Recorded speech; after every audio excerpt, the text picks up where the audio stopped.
تو پھر اس رمضان کو تو سمجھ لیں بس ایک موقع بنا دیں، لائف چینجنگ ایکسپیرینس بنا دیں کہ بس اس میں عبادت کرنی ہے، اس میں خوب سجدے کرنے ہیں، اس میں روزے رکھنے ہیں، اس میں تراویح پڑھنی ہے، اس میں گناہ نہیں کرنے ہیں۔ اور آئیے میں آپ کو بتاتا ہوں کہ نبی پاک صلی اللہ تعالیٰ علیہ وسلم رمضان کیسے گزارتے تھے۔ ایک مسلمان کے لیے اس سے بہترین رول ماڈل کیا ہوگا کہ رمضان میرے آقا کیسے گزارتے۔ تو مختلف احادیث کا جو سمری ہے وہ یہ ہے کہ نبی پاک علیہ الصلوۃ والسلام عبادت میں کمر بستہ ہو جاتے، بستر پر کم تشریف لاتے۔ بی بی عائشہ فرماتی ہیں کہ نبی پاک کے چہرے کا رنگ بدل جاتا تھا، متغیر ہو جاتا۔ کیوں؟ کہ نبی پاک پر خوف خدا طاری ہوتا، آپ گر گڑاتے، آپ رات بھر التجائیں کرتے۔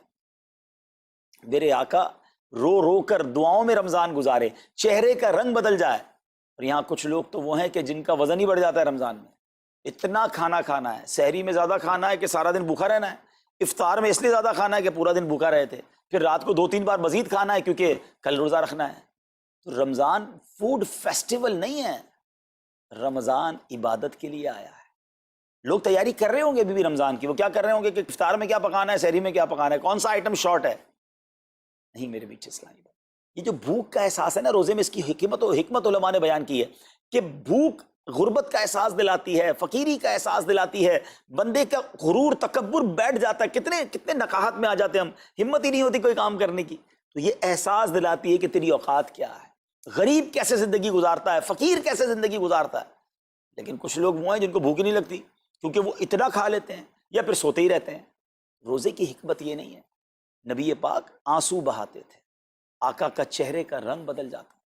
اور پھر بتایا کہ رمضان میں جب جبریل امین نبی پاک علیہ الصلوۃ والسلام کے پاس آتے تو آقا علیہ الصلوۃ والسلام ان کے ساتھ قرآن پاک کا دور فرماتے۔ اور پھر ایک اور نبی پاک کا خوبصورت انداز کہ پیارے آقا ویسے تو سب سے بڑھ کر سخی ہیں، مگر جب رمضان آتا تو نبی پاک کا دریائے سخاوت ایسے بہتا تھا جیسے تیز آندھی، بلکہ اس سے بھی زیادہ۔ اللہ اللہ، یہ 3-4 چیزیں آپ نے میں نے پکڑ لینی ہیں۔ آقا علیہ الصلوۃ والسلام کے پیچھے پیچھے جانا ہے نا جنت میں، ہم نے بھی یہ کام کرنا ہے۔ یہ راتیں مانگنے کی راتیں ہیں، التجا کرنے کی راتیں، سجدے کرنے کی راتیں ہیں۔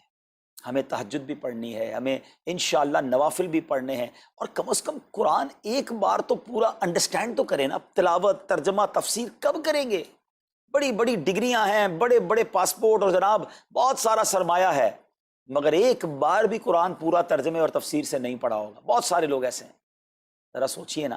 اچھا یہ مہینہ نزول قرآن کا مہینہ ہے، رمضان اور قرآن کو جو خاص نسبت حاصل ہے نا، تو اس مہینے میں قرآن کو پکڑ لیں۔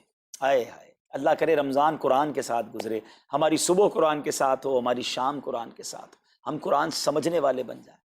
اچھا میں ایک اور بات بتاؤں آپ کو، مہینہ کتنا پیارا ہے۔ صرف اس مہینے میں قرآن نازل نہیں ہوا، باقی بھی جو 3 آسمانی کتابیں ہیں نا، زبور، انجیل، توریت، یہ بھی رمضان میں ہی نازل ہوئی ہیں۔ اللہ کریم نے ان تمام مبارک کتابوں کو نازل کرنے کے لیے رمضان کا مہینہ منتخب فرمایا۔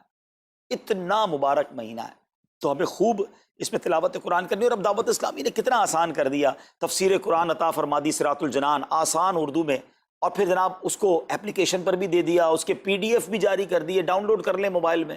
اب تو آڈیو تفسیر قرآن بھی آپ کو دے دی۔ اگر پھر بھی سنیں نہ، پڑھیں نہ، قرآن سے دور رہیں تو یہ ٹھیک نہیں ہے۔ پلیز اس رمضان کو قرآن کے ساتھ گزاری۔ اور پھر جو نبی پاک کا یہ جو سخاوت والا انداز ہے نا، صدقہ و خیرات کرنا، ہر سائل کو عطا فرماتے، تو یہ بھی ہمارا ایٹیٹیوڈ ہونا چاہیے کہ خوب دل کھول کر خرچ کریں۔ سب سے پہلے اپنی پوری زکوٰۃ ادا کریں۔ یہ اتنی بڑی اب بدقسمتی ہوتی جا رہی ہے، ایسا فیل ہوتا ہے دنیا بھر کے تاجران اور لوگوں سے جب ہم ملتے ہیں کہ جس طرح رمضان کے علاوہ بہت تھوڑی تعداد میں مسلمان نماز پڑھتے ہیں نا 5 ٹائم، ایسا لگتا ہے اب زکوٰۃ بھی بہت کم لوگ ہی دیتے ہیں، پوری زکوٰۃ نہیں دیتے، اندازے سے نکال دی، کیلکولیشن کرتے نہیں ہیں۔ اور یہ بھی فیلنگز آتی ہیں کہ زکوٰۃ جتنی بڑھتی جاتی ہے نا، ہزاروں میں جس کی زکوٰۃ ہے وہ دے دیتا ہے، لاکھوں والا بھی شاید دے دیتا ہے، لیکن جب زکوٰۃ ہی کروڑوں میں پہنچ جاتی ہے نا، تو پھر یہ دل پر بھار پڑنا لگ جاتا ہے، ڈیفیکلٹ لگنا شروع ہو جاتی ہے۔ بندہ یہ کیوں نہیں سوچتا کہ اگر اللہ پاک نے مجھ پر لاکھوں میں زکوٰۃ ہے تو اللہ نے کروڑوں دیے ہیں، تو لاکھوں میں زکوٰۃ ہے نا۔ اگر کروڑوں میں زکوٰۃ ہے تو اربوں ہیں تو کروڑوں میں زکوٰۃ ہے نا۔ زکوٰۃ کتنی ہے؟ ضروریات زندگی کی تمام چیزوں سے فارغ ہونے کے بعد جو مال تجارت، سونا چاندی، کیش یا پرائز بانڈ، یہ جو اس کی تفصیلات ہیں، اس پر 2.5% ہے۔ میں ایک اور لاجک سے آپ کو بات سمجھاؤں، اگر اس لاجک سے سمجھیں تو زکوٰۃ تو 1-1.5% بنتی ہے۔ وہ کیسے؟ ہم سب کے گھر نکل گئے، اس پہ زکوٰۃ نہیں ہے۔ ہماری گاڑیاں نکل گئیں اس پہ زکوٰۃ نہیں ہے، جن کی فیکٹریاں ہیں وہ فیکٹریاں بھی مائنس کر دی گئیں، جن کی دکانیں ہیں وہ دکانیں بھی مائنس ہو گئیں۔ اچھا جناب اس کے علاوہ اگر کرائے پہ کچھ پراپرٹی دی ہوئی ہے اس پر زکوٰۃ نہیں ہے۔ اگر ان سب پر زکوٰۃ ہوتی، یعنی جو کچھ میرے پاس ہے ان سب پر ہوتی تو کتنی زیادہ ہو جاتی، اور اتنی ساری چیزیں نکل گئیں تو پھر تو اگر ٹوٹل پر لگائیں تو یہ 1.5% ہی بنتا ہے۔ تو اب جب سب کچھ نکالنے کے بعد تھوڑے سے مال پر 2.5% ہے اور بھی سال میں ایک بار ہے، تو اس کو بھاری نہ سمجھیں، یہ بربادی ہے جو زکوٰۃ نہیں دیتے۔ یاد رکھیے گا حدیث پاک کا مضمون ہے کہ یہ مال کا میل ہے، جس مال سے مل جائے اس مال کو بھی برباد کر دیتا ہے۔ بربادیاں آتی ہیں، بے سکونیاں آتی ہیں، بیماریاں آتی ہیں، اور آگے جو دے دیتا ہے سبحان اللہ، اس کے بارے میں حدیث پاک میں آتا ہے کہ اپنی زکوٰۃ دے کر اپنے مالوں کو مضبوط قلعوں میں قید کر لو، اپنے مال کو سیکیور کریں۔ لوگ کہتے ہیں انشورنس ہونی چاہیے، آگ نہ لگ جائے، چوری نہ ہو جائے، ڈوب نہ جائے۔ اللہ کے حبیب علیہ الصلوۃ والسلام فرماتے ہیں، جس کا مضمون ہے کہ جب بندہ اللہ کی راہ میں خرچ کرتا ہے نا تو وہ صدقہ بندے کے ہاتھ سے نکل کر اللہ کے دستے قدرت میں چلا جاتا ہے، اور اللہ کریم تمہارے صدقوں کو پالتا ہے جس طرح تم اپنے جانور کے بچوں کو پالتے ہو۔ بچہ ہوتا ہے نا جانور کا، بڑا ہو جاتا ہے، فرمایا بندہ کھجور کا صدقہ دے گا اللہ پہاڑ جتنا عطا فرمائے گا، اس دن بھی ملے گا اور ملٹیپلائی ہو کر ملے گا۔ اچھا جو ادھر خرچ کیا ادھر کیا ملے گا؟ ادھر بھی نبی پاک علیہ الصلوۃ والسلام فرماتے ہیں جس کا مضمون ہے میں قسم کھا کر کہتا ہوں، یعنی نبی پاک تو جو فرمائے حق ہے۔ اس حدیث میں تو آقا علیہ الصلوۃ والسلام قسم اٹھا رہے ہیں کہ میں قسم کھا کر کہتا ہوں کہ اللہ کی راہ میں خرچ کرنے سے مال کم نہیں ہوتا، نہ ادھر کم ہونا ہے اور ادھر بھی ملنا ہے، تو پھر تو سودا کتنا نفع والا ہے۔ اور یہ آپ چیک کر لیں پوری دنیا میں جہاں مجھے سنا جا رہا ہے کہ جو لوگ پوری زکوٰۃ دیتے ہیں نا ان کا مال ملٹیپلائی ہوتا ہے، اگلے سال زیادہ زکوٰۃ دے رہے ہوتے ہیں۔ زیادہ زکوٰۃ کیسے ہو گئی؟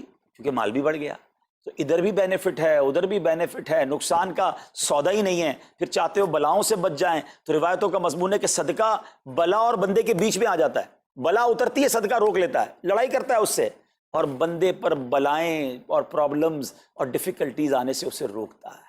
تو اگر چاہتے ہیں کہ برائیوں کے دروازے بند رہیں، چاہتے ہیں کہ بری موت سے بچیں، چاہتے ہیں کہ رزق میں اضافہ ہو، چاہتے ہیں کہ بلاؤں سے بچیں، ادھر بھی مال میں اضافہ ہو ادھر بھی خزانے ملیں، تو اللہ کی راہ میں دل کھول کر خرچ کریں۔ اور یہ مہینہ it's the right month for generosity, یہ بہترین مہینہ ہے سخاوت کرنے کا، کیونکہ نبی پاک کا یہ انداز تھا کہ رمضان میں خوب سخاوت فرماتے۔ تو غریبوں کی مدد کریں، ایسی مدد کریں کہ چہروں پہ مسکراہٹیں آ جائیں، لوگوں کے دسترخوان اچھے ہو جائیں، ان کے گھروں میں بھی کچھ اچھے کھانے پہنچ جائیں۔ اور اس میں سب سے بہترین طریقہ یہ ہے کہ اپنے غریب رشتہ داروں کو آپ مدد کریں۔ اگر وہ مستحق ہے نا زکوٰۃ کے تو حق ہے کہ سب سے پہلے اپنے غریب رشتہ داروں کو دیں، پھر زکوٰۃ بچ جائے تو عاشقان رسول کی عظیم الشان بڑی تحریک دعوت اسلامی آپ کے سامنے ہے جو دین متین کی خدمت کر رہی ہے۔ جامعۃ المدینہ ہیں، مدرسے ہیں، بچے اور بچیاں عالم بن رہے ہیں، عالمہ بن رہے ہیں، حافظ بن رہے ہیں، ناظرہ قرآن، اور ان سے کوئی فیس بھی نہیں لی جا رہی۔ ہزاروں بچے فری آف کاسٹ ہمارے پاس ایکوموڈیشن رکھے ہوئے ہیں جن کو کھانا پینا رہنا دعوت اسلامی نے دینا ہے۔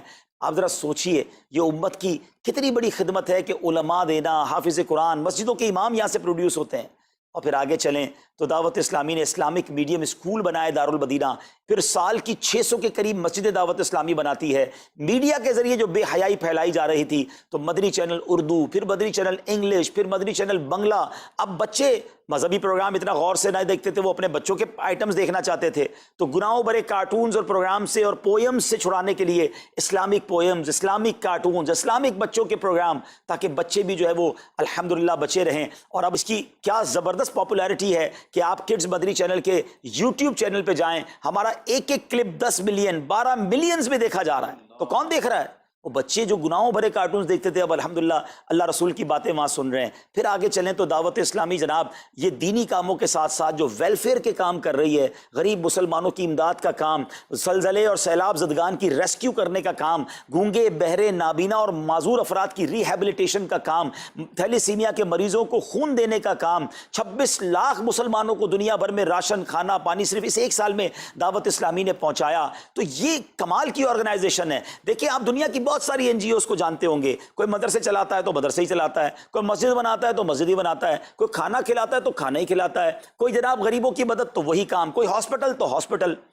دعوت اسلامی ان ون امبریلا اتنے ساری ڈائیورسٹی کے ساتھ جو دین کی خدمت کر رہی ہے، دنیا میں اس کی مثال نہیں ملتی ہے۔ لاکھوں لوگوں کو دین بھی سکھایا جا رہا ہے، غیر مسلموں کو مسلمان بھی بنایا جا رہا ہے، بے عملوں کو باعمل بنایا جا رہا ہے، بے پردہ خواتین کو با پردہ بنایا جا رہا ہے، بے نمازیوں کو نمازی بنایا جا رہا ہے، ماں باپ کے نافرمان فرما بردار ہو رہے ہیں، شراب اور نشے کے عادی چھوڑ کر نمازی بن رہے ہیں، تو جہاں مریض ہیں ان کو خون بھی دیا جا رہا ہے، گھر میں بیٹھ کر میڈیا کے ذریعے اور سوشل میڈیا کے ذریعے لوگوں تک دین پہنچایا جا رہا ہے۔ تو یہ کمال کی ڈائیورسٹی ہے۔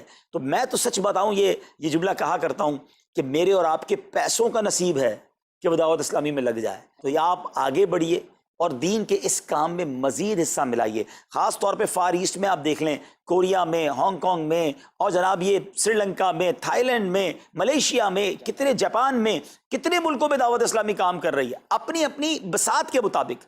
اور لیکن ابھی مزید ادارے بنانے، ہمیں ان ملکوں میں بھی بنانے، ان ملکوں میں بھی آگے بڑھنا ہے۔